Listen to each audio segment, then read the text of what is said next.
পুরো পৃথিবী জুড়ে বাজছে তৃতীয় বিশ্বযুদ্ধের দামামা, আর এরই মধ্যেই আমাদের হাতে এসে পৌঁছেছে গুরুত্বপূর্ণ আন্তর্জাতিক সংবাদ। শুরুতেই শিরোনাম। জুম্মা শেষেই ইসরায়েলে ভয়াবহ রকেট হামলা হামাসের। এদিকে চাপে ফেলতে চাইছে ট্রাম্প, মাথা নোয়াবে না ইরান। জানিয়ে দিব ইসরায়েলের সঙ্গে যুদ্ধবিরতিতে যেতে প্রস্তুত গাজার স্বাধীনতাকামীরা। পরেই জানাবো গাজায় হামলা নিয়ে পোপ ফ্রান্সিসের লিখিত আহ্বান। এবং সর্বশেষ জানাবো এবার মার্কিন পররাষ্ট্রমন্ত্রীর সঙ্গে বাকযুদ্ধে জড়ালেন রুশ পররাষ্ট্রমন্ত্রী। এতক্ষণ শুনছিলেন সংবাদ শিরোনাম, এবারে বিস্তারিত। তবে তার আগে প্রতিদিনের আপডেট আন্তর্জাতিক সংবাদ সবার আগে পেতে ভিডিওটিতে একটি লাইক দিয়ে চ্যানেলটি সাবস্ক্রাইব করার অনুরোধ রইল। ইসরায়েলে রকেট হামলা চলছেই, আতঙ্কে বাসিন্দারা। ইসরায়েলে একের পর এক রকেট হামলা অব্যাহত রেখেছে ফিলিস্তিনের স্বাধীনতাকামী সংগঠন হামাস। সর্বশেষ কয়েকটি বার হামলায় ইসরায়েল জুড়ে আতঙ্ক সৃষ্টি হয়েছে। বিস্ফোরণের শব্দে কেঁপে উঠেছে বিভিন্ন শহর, কোথাও কোথাও আগুন লেগে গেছে, ক্ষয়ক্ষতির খবর পাওয়া যাচ্ছে। Anadolu agency, the Times of Israel, Al জাজিরার মতো সংবাদ মাধ্যমগুলো বলেছে, হঠাৎ ইসরায়েলের সাইরেন বেজে উঠেছে, সক্রিয় হয়ে উঠেছে আকাশ প্রতিরক্ষা ব্যবস্থা। হামাসের ছোড়া রকেট বেশিরভাগ আকাশেই ধ্বংস করা গেলেও কিছু ভূমিতে আঘাত এনেছে। এতে আতঙ্কে দিন পার করছে বাসিন্দারা। শুক্রবার ইসরায়েলি সেনাবাহিনী হামাসের 10টি রকেট ছোড়ার খবর দিয়েছে। বৃহত্তর তেল আবিব এলাকার ড্যান, শ্যারন এবং মেনাসে এলাকায় এই হামলা হয়। এ সময় সাইরেন বেজে উঠে সক্রিয় হয় আকাশ প্রতিরক্ষা ব্যবস্থা। এর ফলে ইসরায়েলি ভূখণ্ডে ছুটে আসা কিছু রকেট শনাক্ত করে আকাশেই ধ্বংস করা হয়, আর কিছু ভূমিতে আঘাত হানে। ইসরায়েলি সেনাবাহিনী আরও জানিয়েছে, হামাসের পক্ষ থেকে আপার গ্যালিলির দিকে 10টি রকেট ছোড়া হয়েছিল, যার মধ্যে কয়েকটি আটকানো গেলেও অন্যগুলো খোলা জায়গায় পড়ে।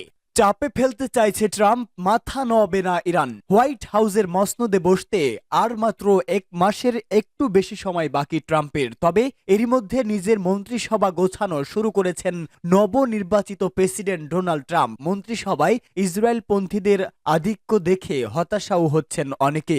সামনের দিনগুলোতে ইরানের ভাগ্যে কি ঘটবে তা নিয়েও শুরু হচ্ছে নানা জল্পনা কল্পনা। অবশ্য ইরান নিয়ে ট্রাম্পের পরিকল্পনার কিছু কিছু সামনে আসতে শুরু করেছে। ট্রাম্প আগেরবার প্রেসিডেন্ট থাকাকালে ইরানের সঙ্গে যুক্তরাষ্ট্রের সম্পর্ক তলানিতে গিয়ে ঠেকে। ইরানের সঙ্গে 6 জাতির করা একটি পরমাণু চুক্তি থেকে যুক্তরাষ্ট্রকে একতরফা বের করে আনে ট্রাম্প। এছাড়া ক্ষমতার পুরোটা সময় নানা নিষেধাজ্ঞা দিয়ে ইরানকে হয়রান করে রেখেছিল তিনি। এমনকি ট্রাম্পের নির্দেশেই ইরানের গুরুত্বপূর্ণ একজন সামরিক কমান্ডার কাশেম সোলাইমানিকে হত্যা করা হয়। এখন ইরানকে দুর্বল করতে আবারও সর্বোচ্চ চাপ প্রয়োগের নীতি বেছে নেওয়ার প্রস্তুতি নিচ্ছে ট্রাম্প প্রশাসন।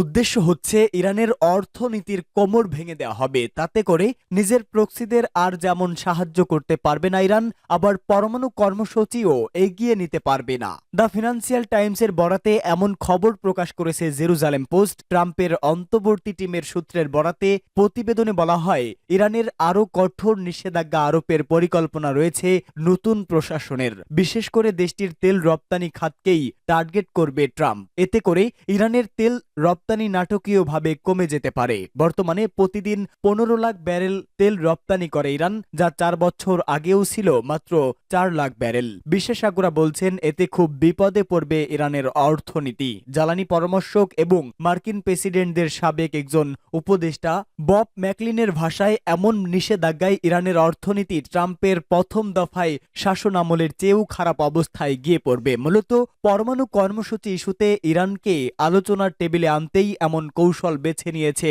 ট্রাম্প প্রশাসন। তবে এমন কৌশল কতখানি কাজে দেবে তা নিয়ে সন্দেহ রয়েছে। চাপে পড়ে যুক্তরাষ্ট্রের শর্ত ইরান নাও মানতে পারে। ইরানি কর্মকর্তারা এরই মধ্যে চাপে পড়ে আলোচনায় বসার সম্ভাবনা উড়িয়ে দিয়েছেন। গেল সপ্তাহে ইরানের পররাষ্ট্রমন্ত্রী আব্বাস আরাকচি সতর্ক করে দিয়ে বলেন, সর্বোচ্চ চাপ প্রয়োগের এই নীতি ট্রাম্পের আগের দফায় ব্যর্থ হয়েছিল, এবারও ব্যর্থ হবে। ইরানি পররাষ্ট্রমন্ত্রী অবশ্য যুক্তরাষ্ট্রের সঙ্গে আলোচনার সম্ভাবনা নাকচ করে দেন, কিন্তু আলোচনা হতে হবে ন্যায্যতার ভিত্তিতে। ট্রাম্প ক্ষমতার চেয়ারে বসেই চীন ও ইরানের উপর চাপ প্রয়োগ করবেন বলে মনে করা হচ্ছে। যুক্তরাষ্ট্রের জাতীয় নিরাপত্তা উপদেষ্টা হিসেবে মাইক ওয়াল্টসকে বেছে নেওয়াই তার ইঙ্গিত। সেক্ষেত্রে ইরান যুক্তরাষ্ট্র সম্পর্ক আরও খারাপ হতে পারে বলেই ধারণা করা হচ্ছে। ইসরায়েলের সঙ্গে যুদ্ধবিরতিতে যেতে প্রস্তুত গাজার স্বাধীনতাকামীরা। ইসরায়েলের সঙ্গে যুদ্ধবিরতিতে যেতে সম্মতি দিয়েছে ফিলিস্তিনের স্বাধীনতাকামী সংগঠন হামাস।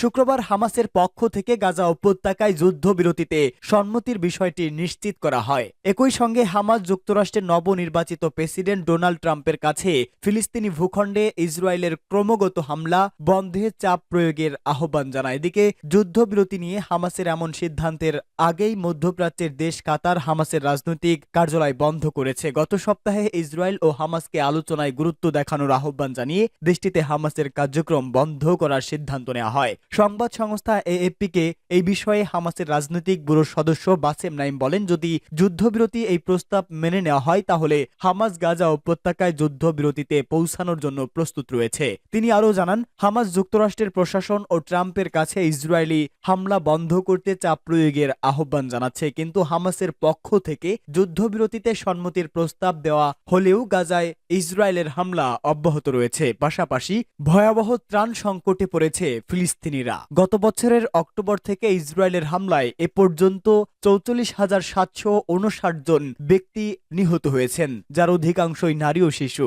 গাজায় হামলা নিয়ে পোপ ফ্রান্সিসের লিখিত আহ্বান। ফিলিস্তিন ইসরায়েল যুদ্ধ নিয়ে প্রথমবারের মতো লিখিত আহ্বান জানিয়েছে পোপ ফ্রান্সিস। তিনি গাজায় ইসরায়েলের হামলার বিষয়ে তদন্তের আহ্বান জানান। আল জাজিরার এক প্রতিবেদনে এই তথ্য জানানো হয়েছে। প্রতিবেদনে বলা হয়েছে, hope never disappoints, pilgrim towards a better world নামের নতুন একটি বইয়ে তিনি প্রথমবারের মতো গাজা ইসরায়েলি আচরণকে ভয়াবহ হামলা বলে উল্লেখ করেছেন। ইটালিয়ান সংবাদ মাধ্যম দ্য স্টাম্পা জানিয়েছে, বিশেষজ্ঞরা বলছেন যে গাজায় যা ঘটছে তা গণহত্যার শামিল। তিনি বলেন, আইনবিদ এবং আন্তর্জাতিক সংস্থাগুলোর প্রণীত প্রযুক্তিগত সংজ্ঞার সঙ্গে সামঞ্জস্যপূর্ণ কিনা তা নির্ধারণ করার জন্য এটি খতিয়ে দেখা উচিত। উল্লেখ, ফিলিস্তিনের অবরুদ্ধ গাজায় 1 বছরের বেশি সময় ধরে হামলা চালিয়ে আসছে ইসরায়েল। দেশটির অব্যাহত এই হামলায় সৃষ্টি ধ্বংসস্তূপ পরিষ্কার করতে অন্তত 15 বছর সময় লাগবে। এজন্য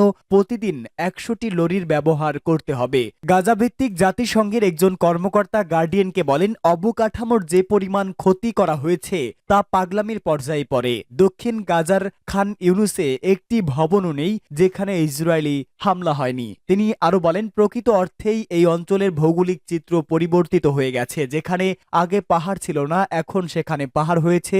2000 পাউন্ডের বোমাগুলো অক্ষরিক অর্থেই এই অঞ্চলের মানচিত্র বদলে দিয়েছে।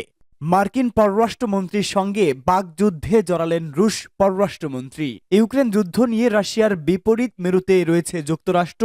দেশটিতে ইউক্রেনকে যুদ্ধ বিমান থেকে শুরু করে ট্যাঙ্ক পর্যন্ত সব ধরনের সহায়তা দিয়ে আসছে। দুই দেশের মধ্যকার এই বিরোধ আবারও প্রকাশ্যে এসেছে। মার্কিন পররাষ্ট্রমন্ত্রী অ্যান্টনি ব্লিংকেনের সঙ্গে পরোক্ষ বিবাদে জড়িয়েছে রুশ পররাষ্ট্রমন্ত্রী সের্গেই ল্যাভরভ। আল জাজিরার এক প্রতিবেদনে এই তথ্য জানানো হয়েছে। প্রতিবেদনে বলা হয়েছে, পশ্চিমারা ইউক্রেন যুদ্ধে সংঘাতের ঝুঁকি বাড়াচ্ছে বলে অভিযোগ করেছে রুশ পররাষ্ট্রমন্ত্রী। এ বিষয়টি নিয়ে তিনি মাল্টায় organisation for security and cooperation in ইউরোপের বার্ষিক সম্মেলনে মার্কিন পররাষ্ট্রমন্ত্রীর সঙ্গে বিবাদে জড়িয়েছেন।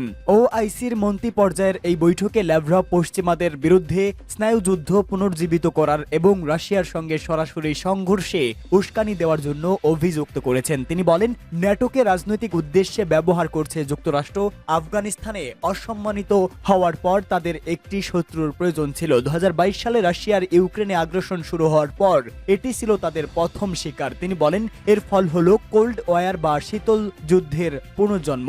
তবে এখন এটি উত্তপ্ত পর্যায়ে আসার অনেক ঝুঁকি তৈরি হয়েছে। এ বিষয়ে মার্কিন পররাষ্ট্রমন্ত্রী ব্লিংকেন এবং অন্যান্যরা জবাব দেওয়ার আগেই ল্যাভরভ ওয়াক আউট করেন। ল্যাভরভ এমন অভিযোগ করলেও এই অঞ্চলে সংঘাতের জন্য পাল্টা রাশিয়ার উপর দোষ চাপিয়েছেন ব্লিংকেন। এ সময় তিনি ইউরোপের উত্তর কোরিয়ার সেনাবাহিনী মোতায়েন এবং ইউক্রেনে আক্রমণের জন্য মধ্যম পাল্লার ব্যালিস্টিক ক্ষেপণাস্ত্রের পারমাণবিক অস্ত্র ব্যবহারের জন্য থ্রেশহোল্ড কম করার জন্য রাশিয়ার পদক্ষেপ এবং ইউক্রেনের জ্বালানি অবকাঠামোর উপর ক্রমাগত আক্রমণের কথা উল্লেখ করেন। তিনি বলেন, ল্যাভরভ প্রত্যেক সদস্য রাষ্ট্রের নিজস্ব পছন্দ করার সার্বভৌমত্ব অধিকারের কথা বলেছেন। তবে এটিও ঠিক যে ইউক্রেনের সার্বভৌমত্ব এবং ভবিষ্যতের বিষয়ে বিষয়ে তাদের জনগণ সিদ্ধান্ত নেবে। মস্কোর এ বিষয়ে হস্তক্ষেপ এবং তাদের এটি ঠিক করে দেওয়া উচিত নয়। কোল্ড ওয়ারের মাধ্যমে ৫৭টি জাতির সমন্বয়ে এই জোট গঠন করা হয়েছিল, তবে রাশিয়া ইউক্রেনের আক্রমণের পর এটি মূলত পঙ্গু হয়ে গেছে।